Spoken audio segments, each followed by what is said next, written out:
Okay, greetings everyone. Welcome to Gerard Black in the Philippines with the truth. Look, Myron McCool, Eddie Beal. Oh, missed that. I want to welcome you to my channel. Welcome to all my subscribers, all my future subscribers, all my new subscribers. I'm reading in my comment section, and some of you are acknowledging that you're a first-time subscriber, and I welcome you. All my scallywags, peaches, triggers, lovers, haters, and commenters. Each and every one of you, I appreciate you from the bottom of my heart. Well, today was a very good day. Today was the first day that Mia actually came and played tennis. Uh, Came to the tennis court with me in a long time. You know, sometimes I think the reason why she stopped playing tennis because I think maybe she was kind of embarrassed for all the awful things that they're saying to me in their language about how I play tennis. One of the guys even called me what's a cowbell. I said, why don't you teach me? He said, you can't teach a cowbell. A cowbell is like one of these big ox that they have in the Philippines. And one of my instructors says, he says you're too slow and too fat. I said, oh great. I said, that's the type of encouragement I need, to make me want to learn to play the game better. As much as I want to improve my game, it's very hard because when someone is battling with somebody, they don't talk to me or they can't talk to me about how to do it correctly. And sometimes it gets very frustrating because I see how they hit and spins and all that stuff. It's like, teach me. But then, whenever, there's someone else on the court and they're sitting on the sideline, I hear them tell them in their language how to hit the ball. And it's sometimes it gets very frustrating, not knowing the language here, and them not being able to talk to you, especially when it's something that you really want to know and it's something that you want to learn. So that's one of the frustrating things about being in a country. That's me with Bootsy. That's uh, that's the frustrating thing about being in a country that has a language of its own, and more so. I thought that they would speak, more English than they did once I came here, but come to find out that they don't. And every now and then, I would run across a Filipino who not only speaks English, but one who really knows what's going on, and it's such a joy, it's such a delight, to speak to someone who is knowledgeable about the world. That's my daughter, my youngest. Knowledge about the world and current events. And someone who asks me questions. Like I said, one of the best compliments that you can give someone is get them talking about themselves. So that's how I always keep a conversation going by asking them questions about themselves. And every now and then I would get somebody who asks me questions. Sometimes, sometimes like, wow, aren't you any curious about anything about me, about my life, or about my country, or anything? Is there something that you want to know or want to learn, or want to find out? But it doesn't seem to be, on their to-do list. Oftentimes they are just very happy living a simplistic life here in the Philippines, and it's I don't know the name of that group, profile I think it is, but anyway, there are um, uh, times when you know um, needing to speak the languages, is paramount. But it is a good place, where that often the time if you're around a group of maybe about 4 or 5 Filipinos, there's usually one who uh, who who speaks very very crude English, but enough to kind of like get your whatever it is you're trying to say across. But like I said, sometimes it's really nice to come across one that really can speak the language. And often the times it's with the guys, it's I don't know why I think men are different here than they are anywhere else in the world. But oftentimes they want to talk about sex or talk about girls, like this, or they do this.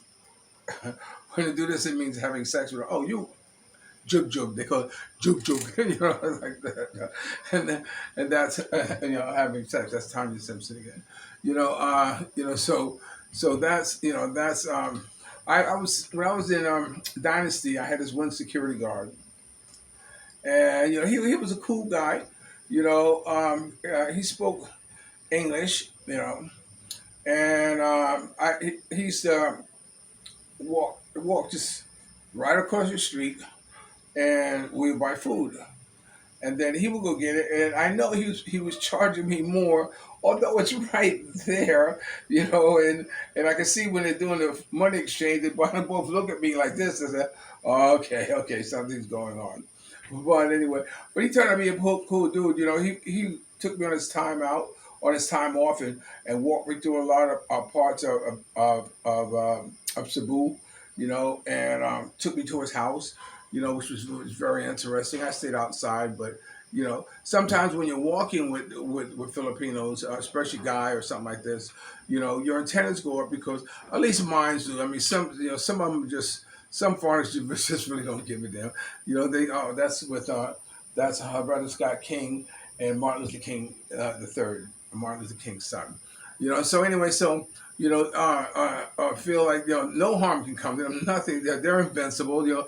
They have walked with a privilege. You know what I'm saying? And if you can walk around here like you are privileged, and think your shit don't stink and nothing's gonna happen to you, well then more power to you. You're often the time you're someone who you're going to find to hear or a story about or something has happened. But anyway, getting back to the security guard, whenever he's sitting down and he want to talk to me, he always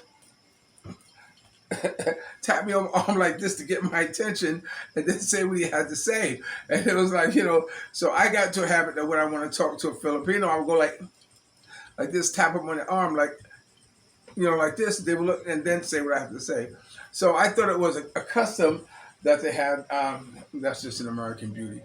I thought it was a custom that they had, that they did. And so, for the longest time, I thought it was cool when you want to talk to somebody, just go like this. Oh yeah, like that. So I had to get out of that habit, but I enjoyed doing it for the longest time. So anyway, so being in the Philippines, and integrating and getting to know people, it's a beautiful thing. What more can I say? The Filipino people are very nice. They're very pleasant. People always tell me, you can't wear your jewelry, Gerard. You shouldn't do this, Gerard. So like something going to happen. I said, look, let me tell you, let me tell you. They've been telling me that for over 40 years now. Not to wear my jewelry or don't go outside or something like this or whatever. And by the grace of God, and like I said, baby, God looks after babies and food. That I never been robbed of my jewelry, and you know, uh, you know, uh, uh, I don't walk around with that fear or something's going. That's mystical. I did a thing with mystical that appeared in Jet magazine. You know, I don't walk around with that type of fear of that happening to me. Now I'm not foolish. If there's a group of guys, it doesn't matter if they're Filipinos or whatever. I know in the U.S. if I'm sitting in a bar and a black bar, so let's say a black bar, and I sit at the bar and I'm drinking and I'm talking to the hostess, I mean to the bar matron, and I'm kicking it with her, hey, like this, and she's laughing, I'm laughing, we're having a good time or whatever.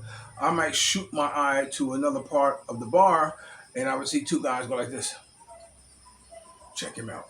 Hey, like this, because they can tell that I'm not from around there. Anyone can always tell that I'm not from around there from the way I speak, the way I conduct myself. Hey, like this. So automatically, for the life of me, I always feel like okay, like I'm a mark. Someone they setting up to do something too. So just when I see something like that, my antennas go up, and I say, okay, time to go, and I bounced. So I always listen to my sixth sense, But here in the Philippines, you know, I you know, I don't feel like that type of. This is an article that the New York Post paid me 1,000 pesos for, Valeria Velasquez. She was a vixen on in the videos, Jay Z video and what have you, and she used to travel around with.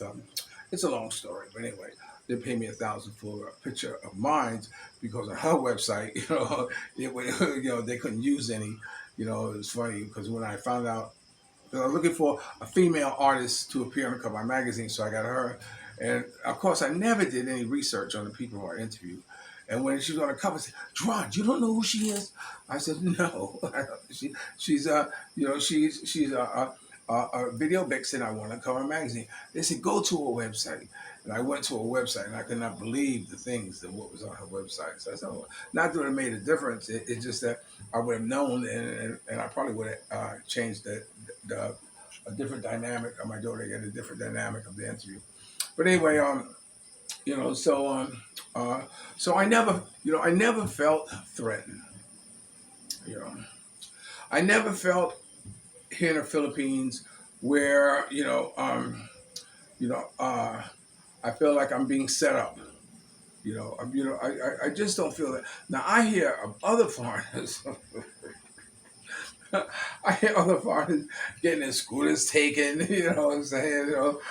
Just like I was telling the story about a guy who moved in and they came in his apartment while he was sleeping and stole over 100,000 pesos with him and his girl staying there. Yeah, you hear stories like that. But for the life of me, I guess I've always ended up in areas whereas that wasn't a problem for me here in the Philippines. Now I know I moved from my last location because there was some allegedly that they were starting to sell shabu in the neighborhood close to my home, and so at that time I immediately said I spoke to a friend of one of those two friends I was telling you about. They said, Gerard, you got to go. They said, don't wait, don't hesitate like this. You got to move. Because me and I at that time, because I wake up so early and 7-Eleven's open up 24 hours, me and I would jump on the scooter. Some of you see in my videos at 7-Eleven in the G hours in the morning. And we would go take a ride on a scooter to go to 7-Eleven, and we would either have coffee, we hang out, or I do a video, and we just get out. Sometimes we'd drive to the beach at nighttime, and we'd sit outside by the beach, and her and I, talk sweet nothings in each other's ear, But it was something that we did on a regular. So knowing that they're now, we know people were coming by, in the middle of the night, and beep beep, him blowing the horn, and the dogs would go crazy, and so it was somebody who's coming by to buy it. So my friend said, Gerard, you have to leave. He says, look, you're a foreigner, you have your family, you have to get out of there fast. And he was right. He was right. There was nothing to think about. You know, this would led us moving, 1 month, you know, uh, sooner than we wanted to move, from Avalon was because of that factor. So, I got out of there because, I don't know, you know, you have to remember, there's a bond between them than it is between them and me. So they're more prone to go with any type of idea or any type of scam or any type of get down than they would with me.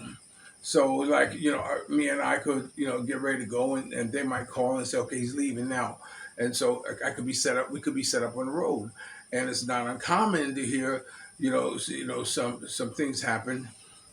This is Frankie Crocker and Dennis Edwards. I always said, "May I live to be 100 and you 100 a day." This is the guy who said it, Frankie Crocker. And Dennis Edwards, one of the members of the Temptations. So, you know, just knowing that out and the fact that I'm a foreigner and the fact that I wear jewelry, made me an easy mark for someone who didn't have money, and wanted to get high or what have you, and I didn't want to fall prey to that. So that's why we left a month early, knowing that we would have to drive back and forth from Avalon to Dumaguete to go to school, to take the kids to school, and believe you me, I'm glad that part's over.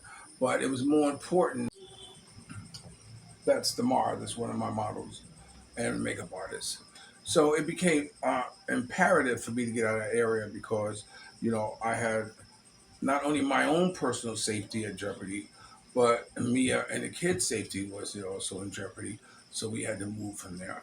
So that was the only time when I felt that something, BB King. It was something that where I felt threatened of the possibility of something happening to me. But otherwise than that, my experience here in the Philippines has been one of nothing but complete joy. I'm very happy here. I encourage you. I get some of my comments said, I can't wait to get there. Well, no, by all means, come. You know, you know, I guess the difference between coming when you're young and coming when you're old is that if you come when you're young, you have to go back, and I know you're going to hate that. I know you're going to hate that. So that's why maybe a lot of us, who were able to plan to come to the Philippines, were able to plan after their retirement or what have you, because you really want to live somewhere where there's no drama. You want to live somewhere where you have peace of mind. You want to live somewhere where you have beauty around you. You want to live somewhere where you have beautiful people around you. I mean, let me tell you, man. You know, I can't express you know how happy I am to be around beautiful women. You know, you know, and it's something I've always been around in my life, but to have them, these are some models I photographed. To have them, at my beck and call, to have them take care of me. You understand? I guess that's the big difference, is that I have women who take care of me, who tend to my every need. Whatever it is I want. That's colors again. I told you about her. And it's you know it's such a heavenly thing, to have happen when you get to the senior part of your life. To be at a place to where I'm at. I wish it on every man. You know, to at some point in their time in their life or the remainder of the time of their life, you know, uh, to want to be somewhere where they're in serenity, peace of mind, and that's where I'm at right now. I'm at peace of mind. Okay, you're watching Gerard Black in the Philippines with the truth. You know, I had a friend call me, and he says, Gerard, he says, if a brother is going to, things, how come, blacks don't rally around them to help them or get out of a situation, especially in the Philippines. He told me about a story about there was one black guy who who got flim flam when he came here to the Philippines, and he sold everything back in the States and came here and found out that there was no girl waiting for him, and he had lost big colors again, have lost his all his wealth, and so they had him on TV and all that stuff like this, and he became I guess some type of symbol of some things that can happen to you in the Philippines. Yes, yes. If you go about it the wrong way, they ain't no different anywhere else. If you're gullible enough, if you're one of those who fall for the Nigerian schemes about you know, you know, uh, get money fast, pay 200 and we send you 600 or whatever, which I fell prey to, it's going to happen. But you got to be careful, man. I can't tell you a sharp thing. I just have to tell you, you just have to be careful. Okay, so this is Gerard Black in the Philippines with the truth. Remember, dreams are nothing more than plans awaiting action. Never disrespect the elderly, always pull someone up. And sometimes you're the only one to see your vision. And the best revenge in life is to live good. I'm living good today. I hope you're too. And if you're lucky enough to have a woman like Ali Woodson, former lead singer of Temptation, once sung, treat her like a lady. And ladies, if you're lucky enough to have a good man like me, make him feel like a king. And remember, I'll always love you more. And again, don't forget to share, subscribe, like, you know, uh, there's one more. Okay. But anyway, do what you got to do, man, to let people know that you're down with me so I can hit that algorithm. Okay? I'll always love you more. Okay? And that's if you're looking to have a good man like me, make him feel like a king, and never say no. That's one of the beautiful things about being in the Philippines, is that you can have a woman that would never say no. You understand what I'm saying? I'll talk to you later. Peace.